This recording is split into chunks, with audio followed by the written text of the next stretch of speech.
appreciate Mr. Jaden Peak. Oh, his face is turning red.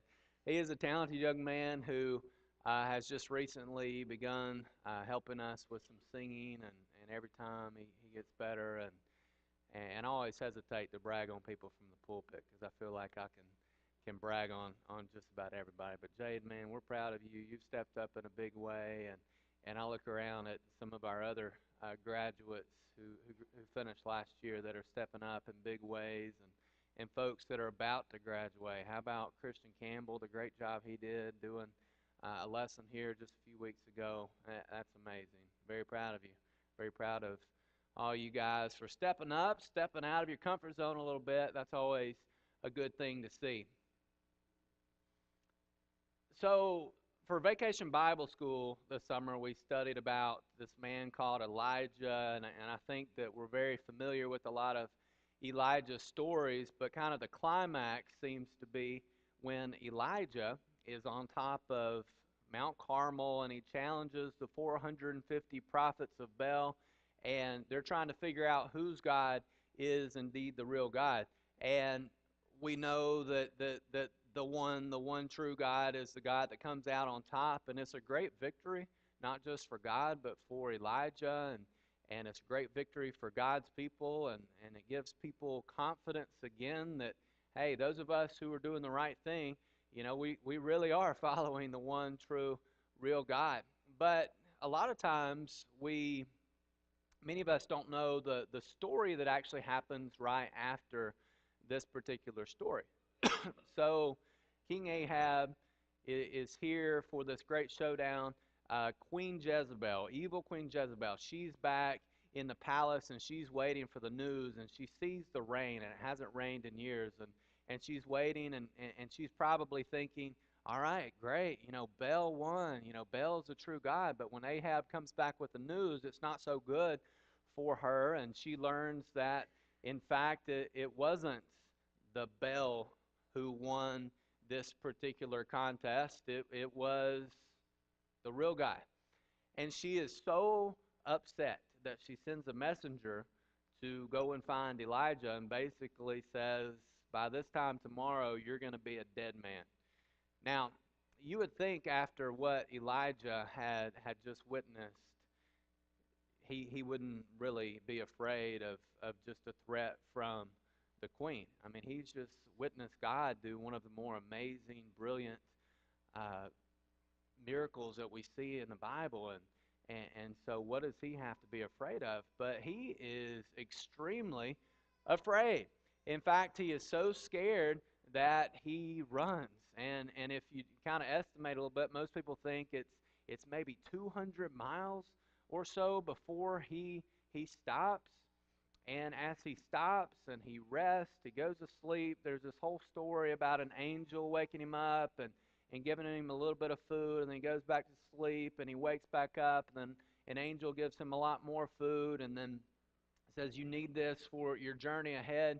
And so for 40 days and 40 nights after this, he travels hundreds of more miles to Mount Sinai, the place that we know that Moses received the Ten Commandments and several other stories that we find throughout the Old Testament.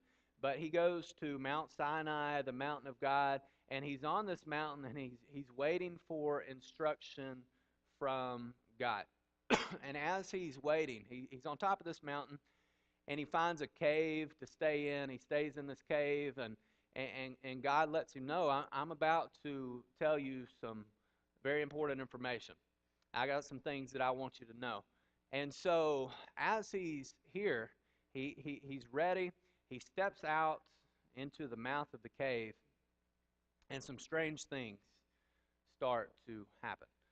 First, the wind starts to blow, and the wind is blowing so strongly that rocks are falling to the sides of him, and he's thinking, all right, God's about to say something awfully powerful, something that I need to hear. God's about to pass by, and here he comes. The rocks are falling, the wind is blowing, but God doesn't say anything to him. And then a little bit later, the ground begins to shake as if there's an earthquake. And so you have the wind on top of the earthquake, and he's thinking, all right, here comes God, ready or not. I'm ready for the boom. I'm ready for what I'm about to hear. And it doesn't come. Well, after that, he starts seeing these flashes of fire, and it almost sounds like a volcano. I don't know if there's ever been a volcano from Mount Sinai, but it almost sounds like that. He sees these flashes of fire, and he's thinking, all right, I'm ready. You know, we have the wind, we have the earthquake, we have the flashes of fire, and here's God. But it doesn't happen. And then in the complete silence, he hears a small, soft sound, a whisper basically, and God begins to talk to him and say something along the lines of, Elijah, what are you doing here? And it's a very powerful story because we see the power that there is in a soft word from God himself. And I think that there's a lot of reasons that this happens to Elijah and that this happens in the way that it did, but perhaps one reason is just to remind Elijah, I know you just came down from this great boom on top of Mount Carmel, but I'm here to remind you that not everything that I do, not everything that's miraculous has to be that way. A lot can be accomplished from small things, from people doing small things. And I think he wanted him to know that after that, he talks about how there's people who are still alive that have not bowed down to Baal yet. He right after this gives him a partner, Elisha, to kind of help him out because he sees that Elijah needs that extra help. But there's lots of reasons for it. But the power of a soft word is the part that I want to focus on tonight. And so if a soft word had meaning and carried power when God said it, what will a soft word do for us? So tonight, in the few minutes that we have together, I want us to discuss four things that can help us, and four ways that a soft spoken word can help us in our lives today. Uh, First off, a soft word can help us in this way. When we speak softly, people listen.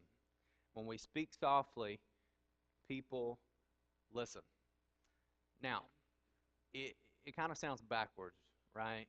It seems like the louder we speak, the more our voice is heard. But that's not it at all. And in fact, sometimes the softer we speak, the more loud our voice becomes in some ways. Let me tell you a story.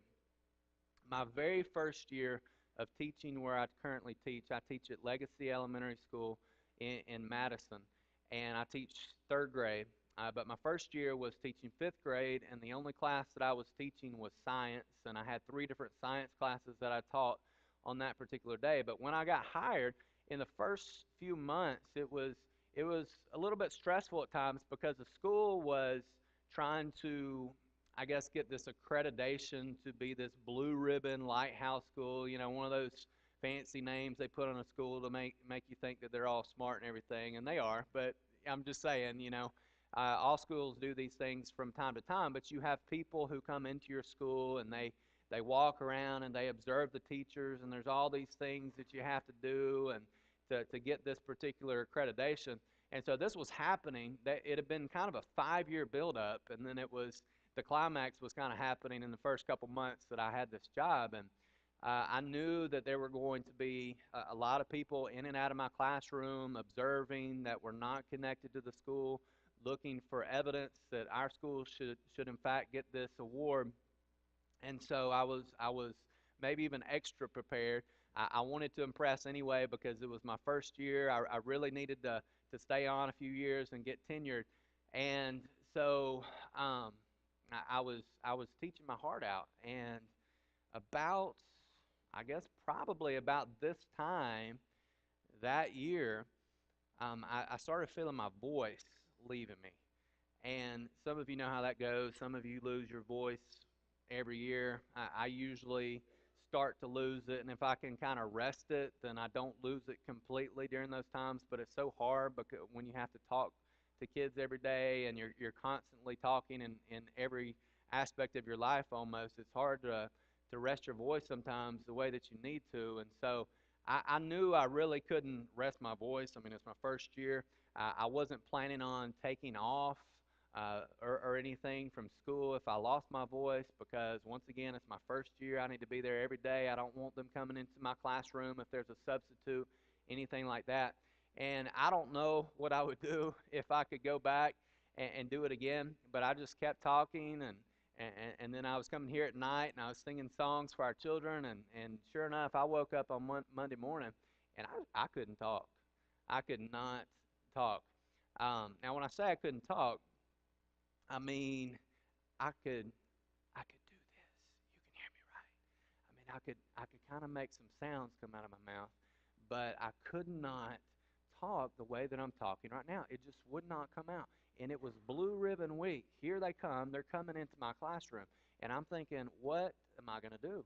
My principal is not going to be happy if I have to have a substitute up here, teaching and doing all this stuff we don't normally do in the classroom, and I'm not able to be here, and they walk in my classroom to observe. Um, and so I came into class that Monday morning, and I stood up in front of 29 fifth graders, and I remember I had three classes, so it was about 90 in all. And I stood up in front of them, and I said, "All right, guys, you're gonna have to listen. I've lost my voice, and I can't talk any louder than this. And so you're gonna have to do a really good job of listening this week." And they just looked at me, and they nodded. They said, "Okay," and they gave me the thumbs up. And I want to tell you that was maybe the most behaved day of teaching I've ever had, because I was used to having, the kids go crazy. You got to kind of raise your voice and kind of get them quiet sometimes. I learned a valuable lesson. And 2 days later, on Wednesday, those those those folks came in my room to observe. They stayed in for about 45 minutes, and they listened to a whispering lesson. Now, I didn't talk for 45 minutes because I like for my class to be moving and active and things like that. But at the same time, I did have to do some talking. And they were like, "How did you do that?" I said, "I just started talking like this, and they just started listening." And so about Friday, my voice started to come back, but I didn't tell anybody. I just kept talking in a soft, quiet voice, and they just kept listening. And it was the most peaceful, wonderful day of teaching I've ever had, or week of teaching I've ever had. And it was amazing. And the lesson that I learned was the power that there is in a soft voice. I can be up teaching, and I can hear a teacher, 2 halls away, screaming at their kids from time to time, right? We've all been there. And I just think you, you don't have to do that. In fact, my voice was better heard. They listened better. They learned better when I talked softly. And so now it's changed some things about the way that I teach. I don't make it a point to ever yell at the kids anyway, but just in general, I try not to raise my voice anymore. If they're going crazy and I get up in front of the class, I just start talking, and then after a moment, they're quiet and they're listening. But a soft word carries a lot more power than we realize sometimes. I think it carried a lot of power for Jesus too. When you look at Old Testament prophecy of Jesus, look for a moment at Isaiah chapter 42. When you look at Isaiah chapter 42, especially there in verses 1 and 2, they're talking about the coming of Jesus and what it's going to be like when Jesus comes. And it says there, "Here is my servant whom I uphold, my chosen one in whom I delight. I will put my spirit in him, and he will bring justice to the nations. He will not shout or cry out or raise his voice in the streets." And when we look at the New Testament, We actually see the fulfillment to that prophecy and the reference to that prophecy in Matthew chapter 12, verses 18 and 19, to where Jesus came to this earth, and we see him going from place to place, especially early in his ministry. And when he does these great miracles and things, he's kind of whispering to people, don't tell anybody. Don't tell anybody. He's not up in the street saying, hey, everybody, look at me, listen to me. Yeah, I'm the Messiah. Here I go. He went from place to place, and he was quiet, and he moved in a way that was very just methodical and very silent. And when Jesus talked, I don't know how he talked to people without a microphone from time to time. I'm not sure how they accomplished that. I'm not sure if in some of his sermons he did have to raise his voice. He may have, but we have evidence that a lot of Jesus' teaching, if not all of it, he was a very soft-spoken man because he realized the power that a soft word had. Can you think about times in your life to where maybe you're talking to somebody, you're trying to convince somebody of something, and maybe it's something about the Bible, maybe it's something about Jesus and the Word of God. If you want to close a door really quick, just raise your voice, start yelling, get angry, and it's that way in any aspect of our lives, right?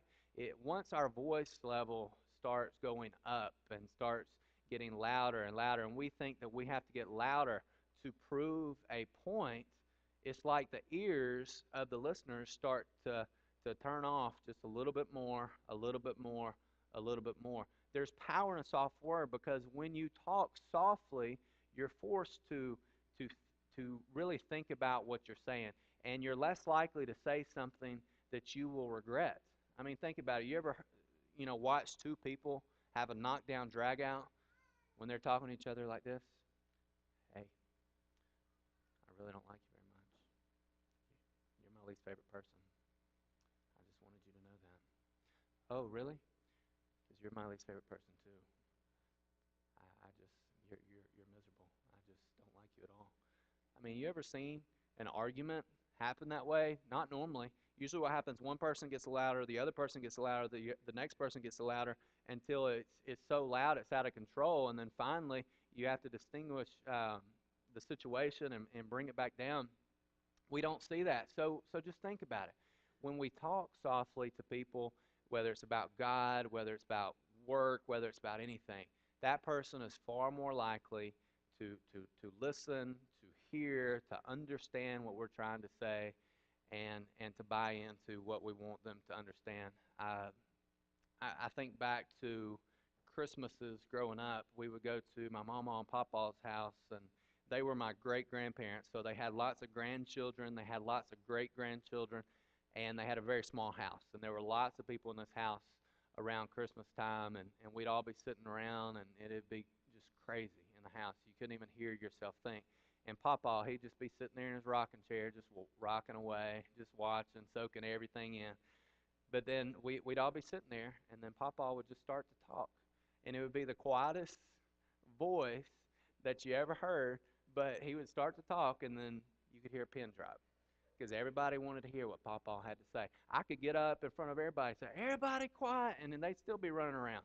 But Papa just, he decided it was time to say something. He'd say something, and he'd just start saying it. Everybody'd stop and listen. And so it's amazing to me the power that a soft word can have. So number one, when we speak softly, people listen. If we want people to listen, let's start changing the tone of our voice.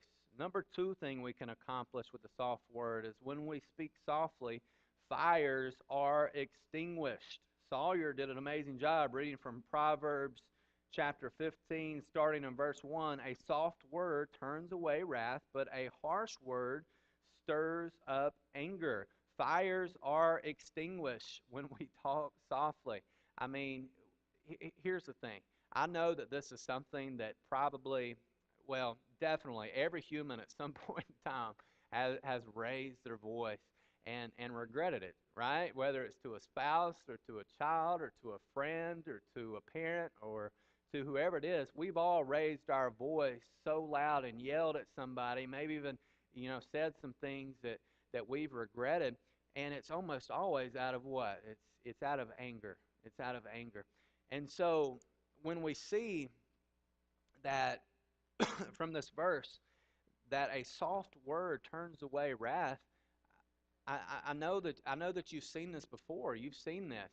Maybe you see two people arguing, and then all of a sudden one person's voice goes down, and it tends to kind of put out the fire in a way. And I always regret anytime I have an argument with someone. Um, Betsy's in the back. Hey, babe. I was hoping you wouldn't hear this part, but um, from time to time, if you're arguing with a spouse or a loved one, it can happen, right? Because when you have two hard-headed people in a relationship, both people want to be right, and your voice level gets louder sometimes and louder sometimes and louder sometimes.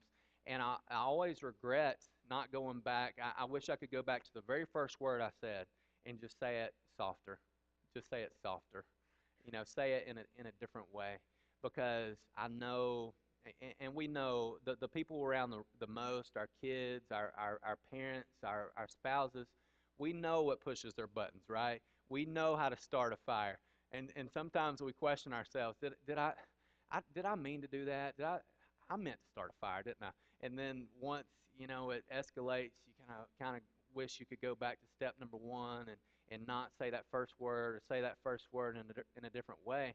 And so we understand that a soft word, it turns away wrath. It puts out fires that could potentially start.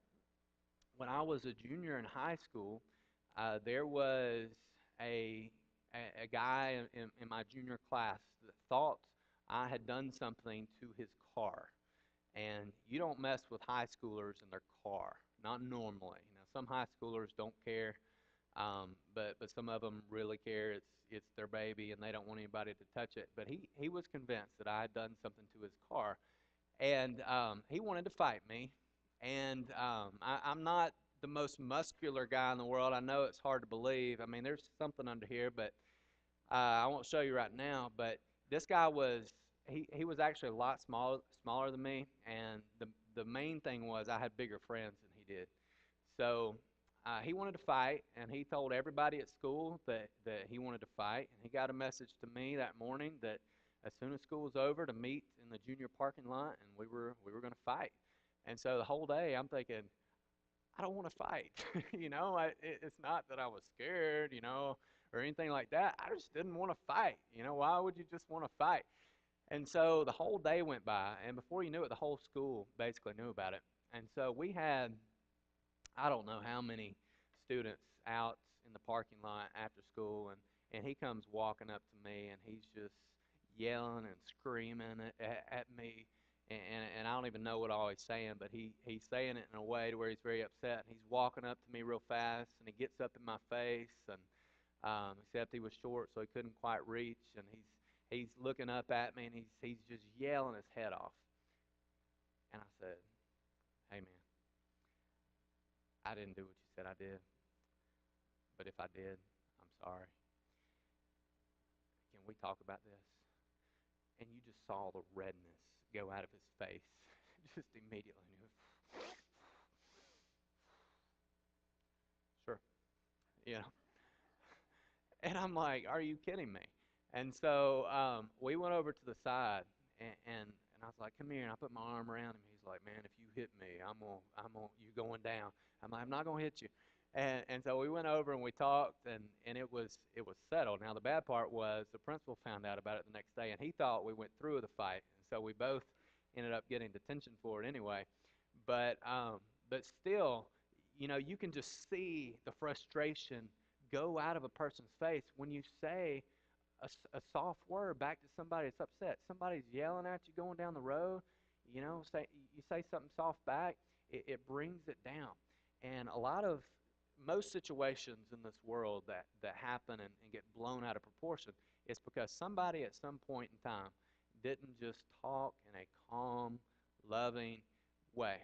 A soft word has a lot of power, and it can definitely extinguish situations in our life. I tell our children all the time if they're struggling with bullies at school, one of the worst things to do to a bully is what they just did to you. Because what that does is it adds more fuel to the fire, whether they're saying things or doing things that hurt your feelings in some way or anything like that. When you return the same type of anger and the same type of aggression back towards them, it kind of gives them a reason to keep coming back to you because they know that they can get something out of you. But if you respond to them in a soft, quiet way, it kind of goes back to, you know, throwing those burning coals on top of someone. If you want to do that, you talk to them in a calm way and you say, "Hey, um, that's okay. You don't like my hair today. I like your hair." Say what? I'm not gonna mess with you anymore. I'm gonna mess with somebody that I can get something out of. So we need to remember that when we are talking, we can extinguish lots of fires by speaking a soft word. James 1, verses 19 and 20. Everyone should be quick to listen, slow to speak, slow to become angry, because human anger does not produce the righteousness that God desires. We don't talk that way unless we're angry, right? Or unless something else is going on. And so anger is usually the cause of it. And so number one, when we speak softly, people listen. Number two, when we speak softly, fires are extinguished. Number three, when we speak softly, it improves the mood of our home. It improves the mood of our home. Like I said earlier, the people that we're with at home are the people that we're with the most, right? And it's just natural to butt heads with the people that you're around the most. And it's the people you love the most too, right?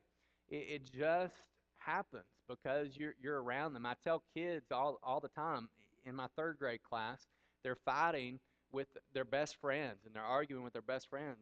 And I tell them that, hey, that's natural. You're going to butt heads with the people that you're around the most. It's like we want to have everything in common with everybody, and it's just not going to happen. There's nobody that we have everything in common with, not even the people that we choose to marry and choose to spend our lives with, and our kids and our parents. It's just not going to happen. And so there's going to be things within the home that anger us from time to time and that make us want to project our voices even louder to be heard. And I've seen how this can hurt. I've seen how this can harm a family. Lots of stories, and just one, for instance, is last year I had a young man in my third grade class. He comes into the classroom one day, and you can just tell something's wrong with him right off the bat. I'm thinking, are you hungry? Are you sleepy? You know, what's going on? And so I called him out in the hall, and I asked him. I said, "Hey man, you okay? Everything all right? You feel all right?" "Yeah, I'm okay." "All right, your stomach okay? You just don't look like you feel good." "Yeah, I'm okay." And then he just breaks down, and starts crying. And so I put my arm around him and I said, "Hey man, it's okay, it's okay. You want to talk about it?" And he said, he's bawling, and it's hard to make out the words that he's saying. But basically, what he's telling me is that the night before, he overheard his parents arguing through the walls, right? And so he's in his bedroom and he's hearing his parents yell and scream and just say nasty, awful things about each other, and even going to the point to where they're threatening to get a divorce, and they're threatening different things, and he's telling me about all this, and I feel for him so bad. And he said, "I didn't sleep any last night." He said, because as soon as I thought they were done, it would start back again, and it would start back again, and it would start back again. And that's nowhere close to the first time that I've had a student say that to me at such a young level. And it is. It's just sad.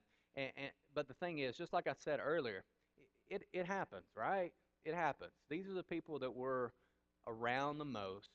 We're going to argue from time to time, and I'm not saying that there's anything wrong with that, because I actually think that there's a lot of benefit in children witnessing their parents argue in some ways to a point, but then seeing their parents um, forgive each other, seeing their parents say, I'm sorry, I shouldn't have said that, especially if it's something that a child overheard.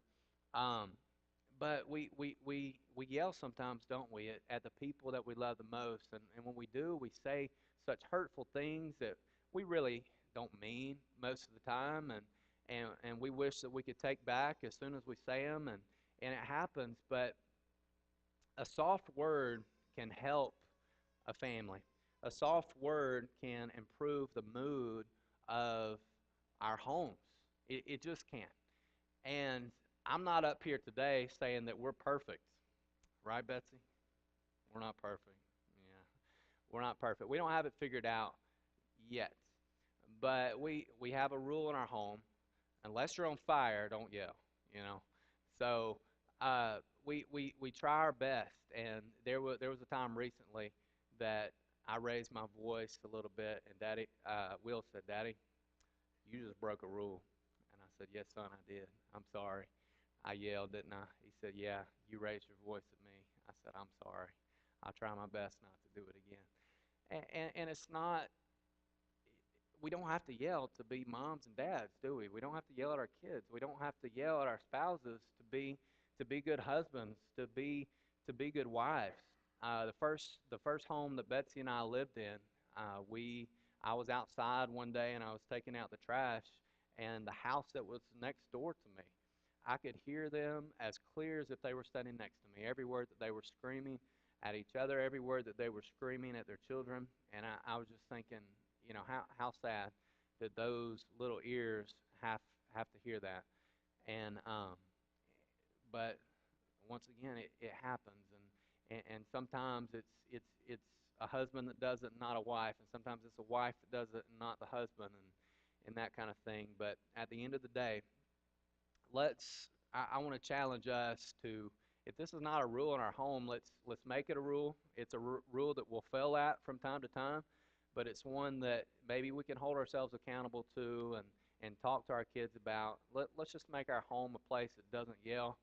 I feel like a family that yells together fails together, because when our voices as parents go louder and louder and louder, it happens with the kids. Their voices get louder and louder and louder, and then before you know it, they start speaking to the parents in a very unrespectful way, and they'll say something to you, and you get upset about it, and you think, where did they learn that from?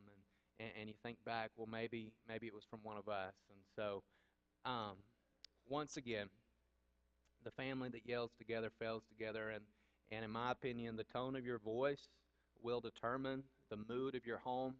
If you want a happy home, if you want a calm home, if you want a home to where people respect one another, the tone of your voice is one of the number one things, maybe the number one thing that can just change that. Just change that. Just a rule across the board.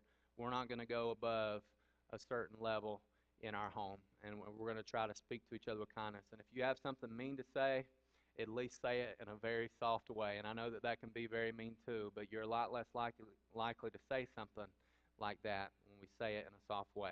So once again, number one, when we speak softly, people listen. When we speak softly, number two, fires are extinguished. Number three, when we speak softly, it improves the mood of our home. And number four, when we speak softly, God hears us. Our children right now are studying Nehemiah in their downtown Bible classes, and I read through the whole book of Nehemiah, and it was difficult to count how many times Nehemiah just stopped what he was doing and asked God to help him. And it was in some very random times, and there were some very short prayers that Nehemiah said. He's standing before the king. The king's asking, "Why is your face looking sad?" And so he manages to whisper out a quick prayer to God. Then soon after, when he asked for the king's permission to go back and rebuild the walls of Jerusalem, he's whispering out these quick prayers, and I just think all these little soft-spoken prayers reminded me that God hears soft words too. We don't have to yell from the top of our lungs for our prayers to reach heaven. We know this. I'm thankful that we don't see what is seen in our New Testament. It's about the Pharisees standing on the street corners yelling out these prayers and those kinds of things. We don't really see that today like we see in Scripture, but at the same time, we're reminded of the power of going into our closets, closing the door, and talking to God in secret, the God who hears us in secret, the God who can hear a very, very soft word. And so when we can benefit from talking softly because it benefits us in the way that God hears us. You think about Jesus, how busy he was, how chaotic his life was, how loud his life had to be with people all around him when he began his ministry.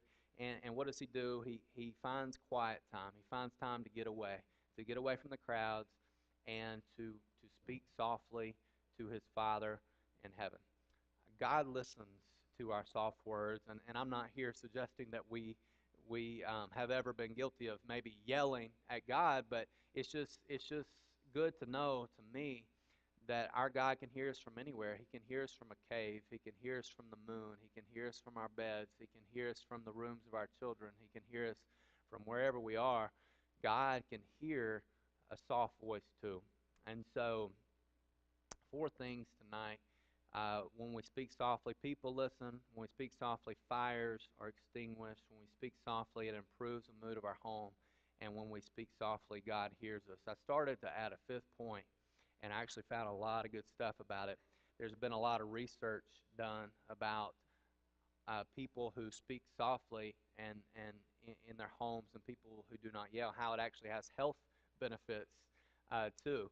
And so I won't go into all that because I'm not a doctor, but it has health benefits to our lives as well. Being a person who doesn't get easily angered, blood pressure comes to mind, and different things cardiovascular wise. But I'm thankful that we serve a God that can hear our soft voice, and and if you're here tonight, and you're thinking, hey, this is something that I really, really, really want to get a hold of. This is something I want to try to do better, whether it's in your home, whether it's at work, whether it's just, an overall personality trait that you have that you want to get under wraps and start to see the power that a soft word can make in the lives of you, your spouse, your family, those around you, your friends, your coworkers. We can pray for that. We can pray for that tonight, and we will pray with you and we will help you, because I assure you that this is one thing that every single person has struggled with at some point in time, and nobody has perfected yet up to this point. Or if you're here tonight and you haven't put on Christ in baptism and you would like to become a Christian, believing in his son Jesus, leaving your past sins and deciding that you want a fresh start today, living this life, I can tell you it's the best life you could ever live, and we would be very happy to do that for you tonight. Whatever your need is, please come as together we stand and sing.